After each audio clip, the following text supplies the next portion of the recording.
WhatsApp use ಮಾಡುವವರ ಗಮನಕ್ಕೆ ಒಂದು ಹೊಸ ಫೀಚರ್ ಬರಲಿದೆ. ನಿಮ್ಗೆಲ್ರಿಗೂ ಇದರಿಂದ ಅನುಕೂಲವಾಗಲಿದೆ. ಈಗ ಇನ್ಸ್ಟಾಗ್ರಾಮ್ನಲ್ಲಿ ಹೇಗೆ ನಾವು ಟ್ಯಾಗ್ ಮತ್ತೆ ಮೆನ್ಷನ್ ಮಾಡುವಂತಹ ಫೆಸಿಲಿಟಿ ಏನಿದೆ, ಅದೇ ಫೆಸಿಲಿಟಿ ವಾಟ್ಸಾಪ್ನಲ್ಲಿ ಸ್ಟೇಟಸ್ ಹಾಕುವವರಿಗೆ ಮೆನ್ಷನ್, ಟ್ಯಾಗ್ ಅಥವಾ ಶೇರ್ ಮಾಡುವಂತಹ ಹೊಸ ಫ್ಯೂಚರ್ ಅನ್ನು ಇನ್ನು ಕೆಲವೇ ದಿನಗಳಲ್ಲಿ ವಾಟ್ಸ್ಆ್ಯಪ್ ರಿಲೀಸ್ ಮಾಡಲಿದೆ. ಈ ತನಕ ತುಂಬಾ ಜನರು ಸ್ಟೇಟಸ್ ನೋಡುವ ಹವ್ಯಾಸ ಇಲ್ಲದವರಿದ್ದಾರೆ, ನನ್ನಂಥವರು.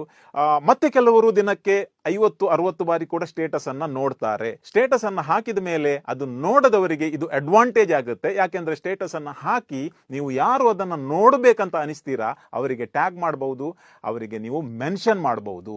ಇನ್ನೊಂದು ಅಡ್ವಾಂಟೇಜ್ ಏನೆಂದ್ರೆ, ಇನ್ನು ಮುಂದೆ ನಿಮ್ಮ ಸ್ಟೇಟಸ್ ಅನ್ನ ಯಾರಿಗೆ ಕೂಡ ನೀವು ಶೇರ್ ಮಾಡಬಹುದು. ಅದಕ್ಕಾಗಿ ಒಂದು ಸ್ಪೆಷಲ್ ಶೇರ್ ಬಟನ್ ಕೂಡ ಬರಲಿದೆ. ಈ ಹೊಸ ಫೀಚರ್ನಿಂದ ವಾಟ್ಸ್ಆ್ಯಪ್ ಯೂಸರಿಗೆ ಲಾಭ ಇದೆ ಅಂತ ನೀವು ಅಂದ್ಕೊಳ್ತೀರಾ?